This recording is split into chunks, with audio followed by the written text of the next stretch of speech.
Bienvenidos, Fright fans, and welcome to the horror show. I'm Jaime and Fuego. I'm producer Laird. Start Spanish every time with him. I'm Cecil Laird. And we are here to be discussing in the second part of this week-long celebration of Jurassic Dinosaur. Park, the sequel, The Lost World, taken from the book by Sir Arthur Conan Doyle. That's where Crichton ripped his title, and yeah, we're most totally excited to talk about this, although probably not as excited as the original Jurassic Park film. This one came out 4 years later in 1997. It was still a big-time box office success, but the critical reception was a little more mixed, right? It was, but this is one that I specifically remember because I was living at a place specific in Phoenix. Anyone nearby knows it was at 20th Street in Camelback. There was a town and country theater.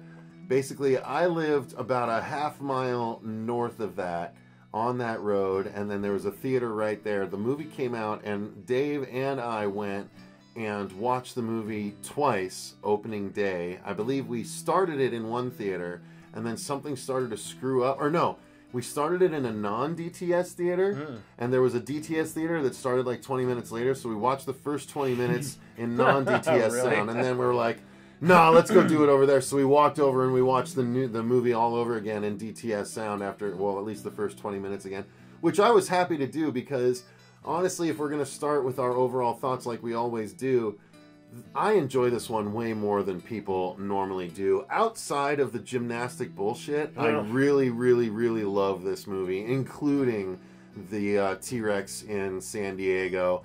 Sure, there's some stupid decisions and plot holes, like how is the half hand in the what do you call it? I thought the same thing when I was there's no rewatching way, it. There's limbs all over the place. There's and no yet way there the was T-Rex just could have squeezed into the pilot's house. Yeah. But, you know, I guess you're to assume that it had hold of him and the guy just hung onto the thing and got his arm ripped off and the T-Rex ripped him back out the door. But he had to be like a 9-foot tall dude in order for that to happen. Nonetheless, I love the movie because we got more of what we got in the first one. Except we got even more dinosaurs. We got more T-Rexes, because we got the baby and the 2 adults. We got more InGen. We got more Malcolm. We got no Grant or Ellie, which was a bummer. Yeah. We did get the kids at the very beginning. And Hammond, too. And some Hammond. cameos. Yeah, and then we got Hammond at the very end, too, on the TV screen.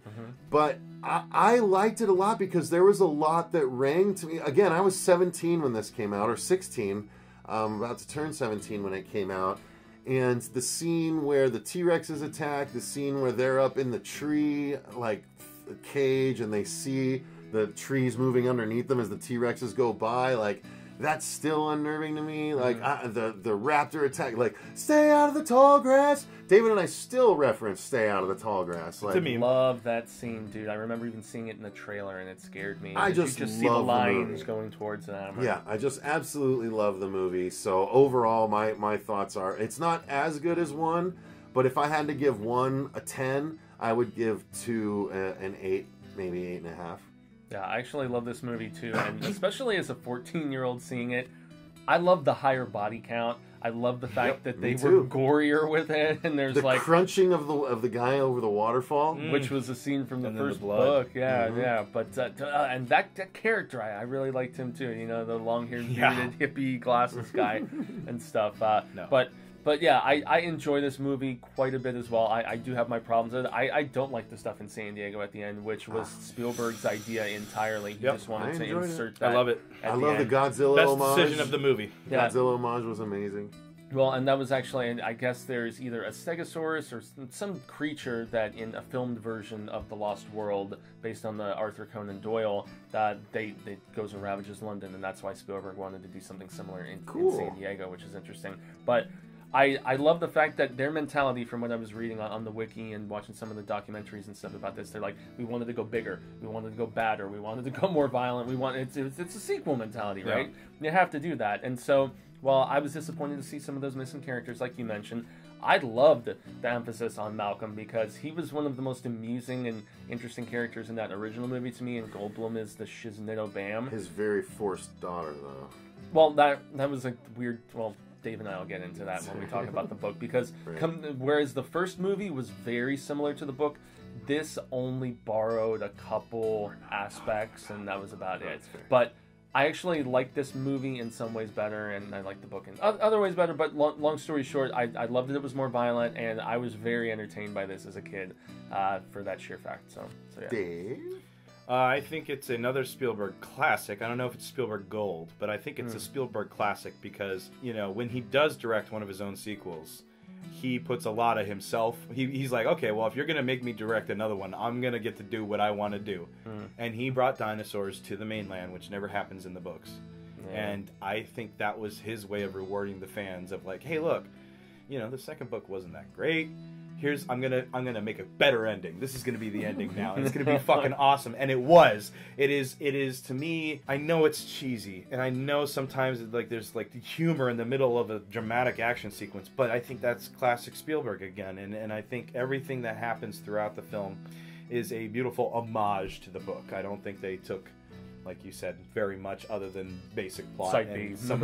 Site B, and then and a couple other things. And the book goes a lot more into it, but obviously we have a different ending. So I think it's great. I still love the tall grass and the raptor scene where he's going in one way and the raptor's jumping in this way. It's just fun, and the music is it's great. And the set is beautiful. They built a huge set because they show it. And they show the whole thing beautifully lit at night, and there's all this great stuff. And I think they stepped up the CG so that when you do see CG, it's a lot better than it was in the first film. And I think they relied a little bit more on it for certain things. There's way more basically CG the whole ending scene, other than close-ups, is CG. So overall, though, I would put it as the number 2 Jurassic Park film. For me, I know the new ones have come out. I'm putting those in kind of like a separate field. Because I'm going by the first 2 films are based on the Michael Crichton stories, and so I'm going to kind of put those in. So between the Michael Crichton stories, I think they did the best the first one, and then the second one is just as good, but just not quite as good. Well, as the first. We went over. The story is basically they get drawn to another island where the dinosaurs are actually the test island. Yeah, the test island. And so Malcolm gets drawn back because his girlfriend is there, being played by Julianne Moore, along with Vince Vaughn, who is apparently the sabotage expert that never uses a gun. And so they all have to, try and stop InGen from their nefarious plans to steal the dinosaurs. But they still get the T-Rex, and they take him back to San Diego. The T-Rex gets loose, and boom. There's some terror on the mainland. Now, I thought the story was fun, but let's just jump into the acting since we basically just talked about all the story. Ian Malcolm was great. Julianne Moore was fun. Vince Vaughn, I feel like, should have been let off of his chain a little bit. He was a bit leashed, in my opinion. He felt out of place to me, and he still kind of does in some ways. Yeah. I thought the daughter was extraordinarily out of place as well. Yeah. I did not like her. Did not like that story. I thought that was completely superfluous and unnecessary. That was to have a kid for kids in the theater to identify with, and it was a bummer. It was a bummer. But I did like the main hunter guy, played by the now deceased character from Romeo and Juliet, or now deceased actor that also played the apothecary in Romeo and Juliet. So the guy who wanted to go hunt the T-Rex and everything. Right. Exactly. And, yeah, that guy. On point, dude. Very good. His character was awesome. Very good. But yeah, so the acting I thought was pretty good, but there were a lot more weak spots in the acting in the second movie than there were in the first movie, in my opinion. Yeah, especially with a lot of the supporting characters, I felt like the acting was a lot hammier and closer to B-movie status, which I think is maybe why people are a little bit more judgmental about this one than they need to be, because I do think they were going for not so much dumber, but just I don't want to say more fun and less sophisticated, but in some ways that is what they did. It felt more like a popcorn movie than something thought-provoking. Although, I do feel like the dinosaurs felt more like characters in this, and that you sympathized with their plight a little bit more, with them being taken from the island and, going to be thrust into a park. But I guess that's what the original Jurassic Park was going to do to them anyway. But, in some of those capture scenes, I felt genuine emotion and sadness and empathy, I guess, for these dinosaurs being captured and taken into captivity and stuff like that. So they felt, and the raptors definitely felt just as good in scenes where especially in the back half, where they track them to that abandoned site and stuff like that. Like they always do a very good job of characterizing the raptors, and also in this the T-Rexes too. The fact that we had 2 of them, the baby, the territorial dynamic that they worked with here and stuff like that. Yeah. Why would you take it onto the trailer? What the hell were you thinking? Well, so that leads us to the effects. I mean, I didn't say anything, but sorry, I'll be very brief. My bad. Okay. My bad. What were we talking about? Did I do that? The acting. What were we talking about? Okay, so you guys hit all the great points. I'm going to hit the point with Kelly. Again, from the book. Here's what I liked about her story and her acting in the film. Was that she snuck in. Like, she lived the kid's dream where she snuck into and she slept on the plane for 2 weeks or whatever, and now she's on the island with the dinosaurs, and whoops, And so she's fish out of water throughout the whole thing. And now Ian has to protect her as well, and now everything's on the line. Everything's on the line. So I think it actually ups the ante for Ian to act and to be like, oh God, my daughter, well, why are you here? This is such a bad idea, Get out of here. This is adult talk. Oh wait, right. No, it's not safe out there. Come back in. So I did like her, and I liked her character. Yeah, I thought the gymnastics thing was cool because it gave her a superpower.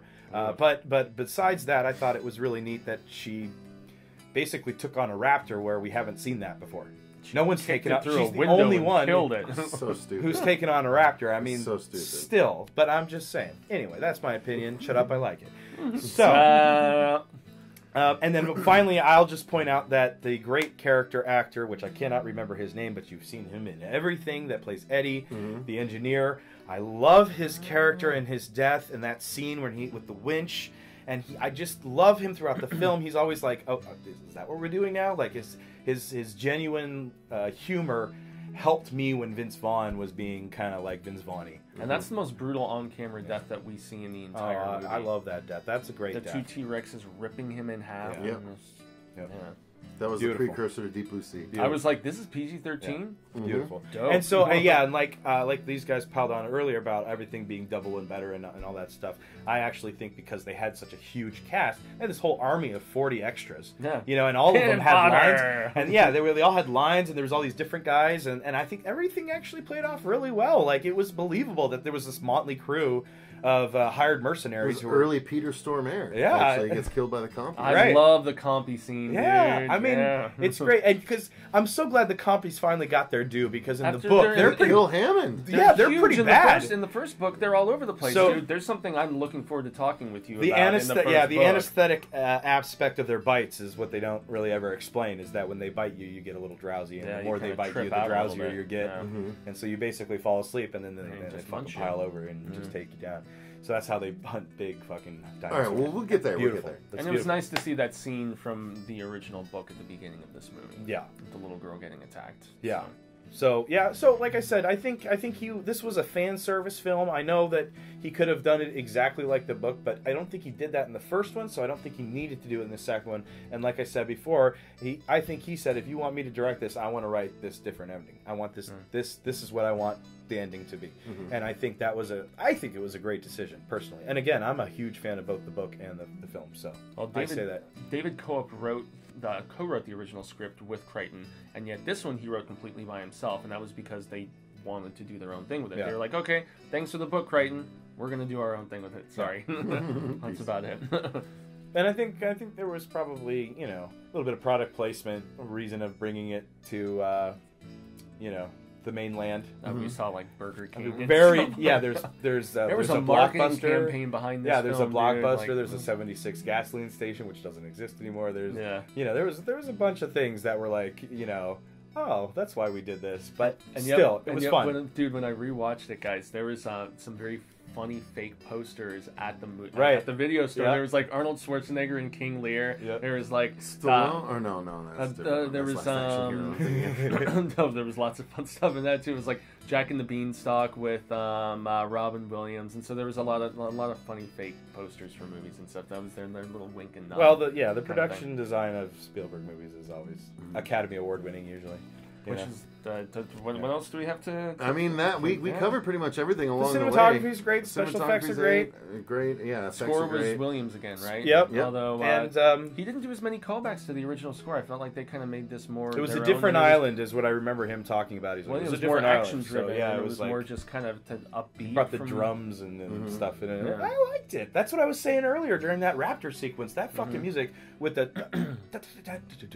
pounding. Yeah, and like you know, and then like again with the multiple levels of everything. I don't know. I love action sequences, and I think they did a bunch of really cool ones, especially the tall grass, especially the fucking boat scene at the end. I loved everything. It was great. Yep. Waterfall scene's good. I mean, Spielberg classic. Yeah, there's a lot. There's a lot. So we love it, guys. We love it. I mean, again, we all agree it's not as good as the first one, but it's still a very enjoyable movie. Really as much good. Shit as everyone tends to give it nowadays. Yeah, it gets a lot of crap, but so in a way, it's the most fun of all the Jurassic Park. It goes films. out. It goes for it. Yeah, That's it's for the sure. most fun of all the Jurassic Park films. Yeah. So let us know in the comments down below what you thought of it. Thanks very much for watching. I've been Cecil Laird. Gracias, Jaime and Fuego. And I've been producer Dave. Remember to tune in this week for all of our amazing coverage. Absolutely. This afternoon should be the review of the Lost World book, so you can compare our review of the movie to the book. I'm sure they'll talk about comparisons in that review. But then tomorrow we'll be back with our review of Jurassic Park 3. And then Dave and I have a special presentation of us experiencing the T-Rex breakout. So then the following day will, of course, be our reviews of both Jurassic World and Jurassic World Fallen Kingdom, if all goes according to plan. So thanks very much for watching, and remember, stay scared!